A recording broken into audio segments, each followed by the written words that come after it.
Hey everyone, welcome back to the shop. The night is quiet. The only sound is the low electric hum of the old fluorescent lamp hanging above the bench and that deep, familiar smell of dust, oil, and decades old wood that never really leaves these walls.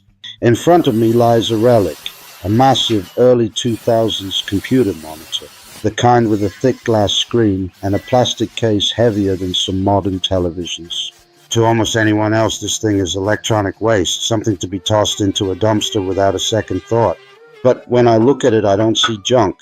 I see a perfect 250 millimeter disc of crystal clear acrylic that has been hidden from the world for 20 years, just waiting for the moment it gets to spin again. There's something almost sacred, almost meditative about rescuing objects the rest of the world has already written off.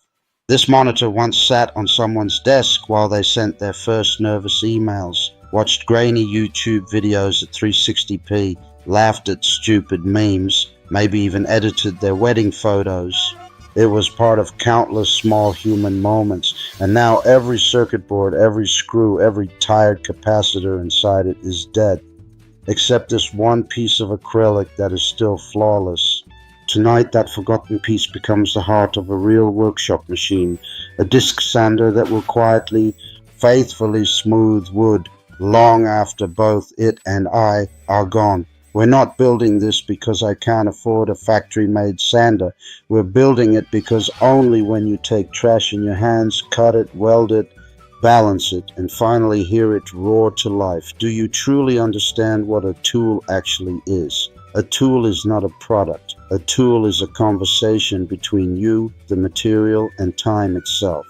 Tonight, the conversation partners are a 750-watt motor that somehow survived 3 completely burnt-out ventilation systems, random pieces of rusty square tube that have been leaning against a wall for years, and this thick, honest piece of acrylic that outlived its original purpose by 2 decades. 3 orphans, 1 new life. Let's begin. Disassembling an old monitor always feels like performing an autopsy on a small slice of history.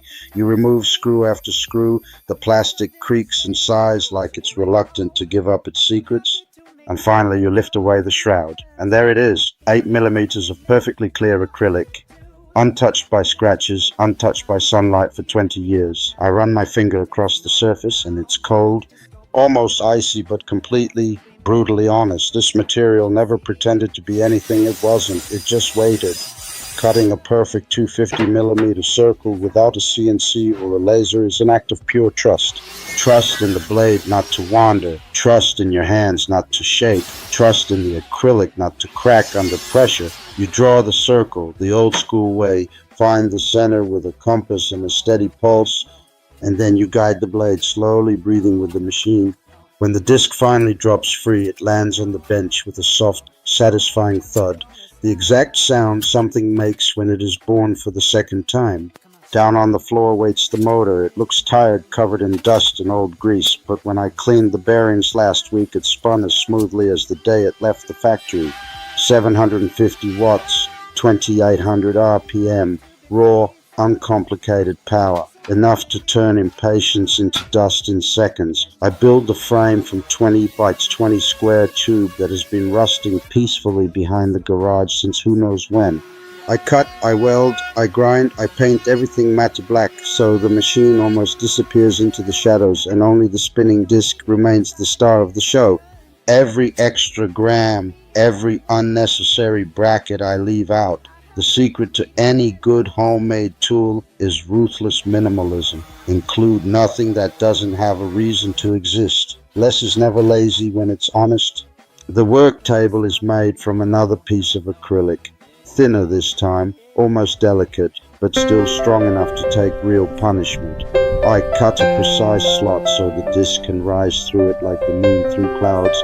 Then I add the angle adjustment, a couple of slotted brackets, a wing nut, and suddenly it tilts smoothly from 0 to 50 degrees. Nothing here is over-engineered, nothing is fragile. It's crude, honest, and accurate to within half a degree, exactly what you need and not a single thing.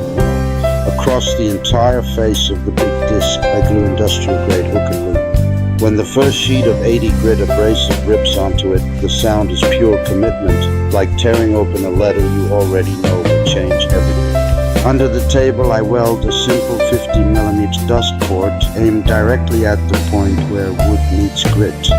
Later, when a shop vac is connected, the storm of sawdust will vanish before it even learns your name. Clean work is respectful work. The first power-up is always the moment of truth. The disc wakes, slowly finds its balance, then suddenly screams into full voice. For a split second, I'm afraid the acrylic will explode into 1,000 shards, but it doesn't.